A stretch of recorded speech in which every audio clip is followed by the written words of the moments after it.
Hello everybody, and thanks for watching today's video, a street photography video from Pike Place Market in Seattle on a spring day that was awful lot like January. It was really chilly and windy, but yeah, we made it work.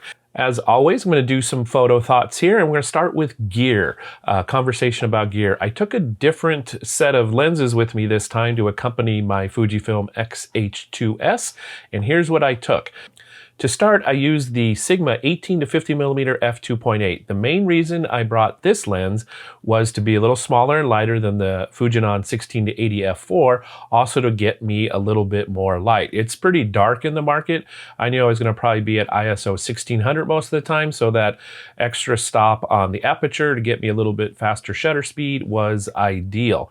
The other two lenses in the same vein that I took with were a couple primes. I took the Viltrox 23mm f1.4 and the 13mm f1.4. I didn't use either one of them. I mostly use the Sigma 18 to 50. It works really, really well. I'm really enjoyed using that lens.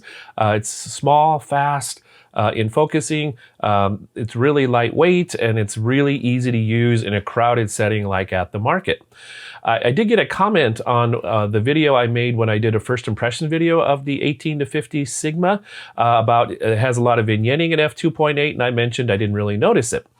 Well, when I was editing the photos, I noticed that Lightroom turns on lens corrections by default for this lens, and it gets rid of the vignetting, which is pretty nice. If you turn off the lens correction or don't use it or don't have Lightroom with the built-in lens corrections, there is a fair bit of vignetting at f2.8 on the Sigma 18mm lens, 18 to 50, but other than that, it's a lovely lens and it's easy to correct with Lightroom. The other lens I brought, one more lens, my trusty 70 to 300 Fujinon f4 to 5.6. I use that on a couple of the exterior photos to do some lens compression and some of the birds and things like that. This is a lens I pretty much always bring with me. There's always, for me at least, some opportunities to need to reach out to 300mm, and this lens is small enough, light enough, and fast enough in focusing in all its functions that it's easy to bring with in the bag.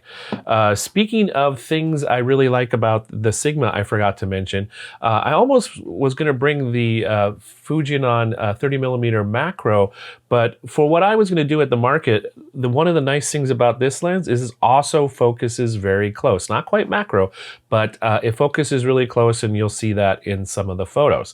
So that's some thoughts on the gear I brought. I'd be curious to hear what lenses you would bring to a situation like that, so leave that in the comments below. I'd really appreciate that conversation and insight. I tend to over-prepare. I guess it's maybe the dad in me. I don't want to miss stuff. Fear of missing out is a big thing for me, so I'd rather bring more than I need than not have something I wanted. It's worth carrying an extra pound or two for me, so that's my thought and philosophy on bringing gear. Another couple thoughts I had around photos at the market, especially this set of photos, was the first thought is how much I enjoy wandering around the market because of the way it's constructed and how old it is. There's a lot of opportunities for these little vignettes of behind the scene moments, and you get to see how things work that you don't normally get. Like when I go to Bellevue, that doesn't really happen. So I really enjoy that. I really like process things. I really enjoy seeing how things are made and behind the scenes stuff. So there was a lot of those moments for me at the market, which I really, really enjoyed. And my last photo thought that accompanies this video, and it's true in a lot of the videos, is one of the reasons that I really enjoy doing street photography or any kind of photography, but I really notice it in street photography, is that I get out of myself. I get into that state that they call flow, where time just passes quickly. You don't notice that your feet ache, that it's cold, that maybe it's raining, that you're hungry. It's just follow the photo. And I really enjoy being in that place. I really enjoy that opportunity to just be present in noticing what's around me. So I'm really grateful for finding that state of flow when I'm out creating photos. I hope you can discover that in your photos as well. So as we near the end of this video, as always, I'll invite you to give it the old thumbs up. I really appreciate that if you enjoyed that. If you have any comments on this video, please leave them down below. You know I enjoy that conversation with y'all. Oh, one more thing I did forget. These photos are also on Flickr. If you want to see the whole collection, there's a few more photos that did not make it to the video.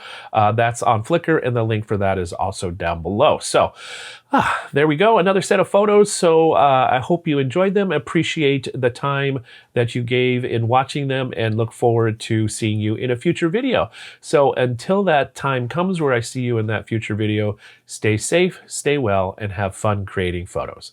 Bye for now.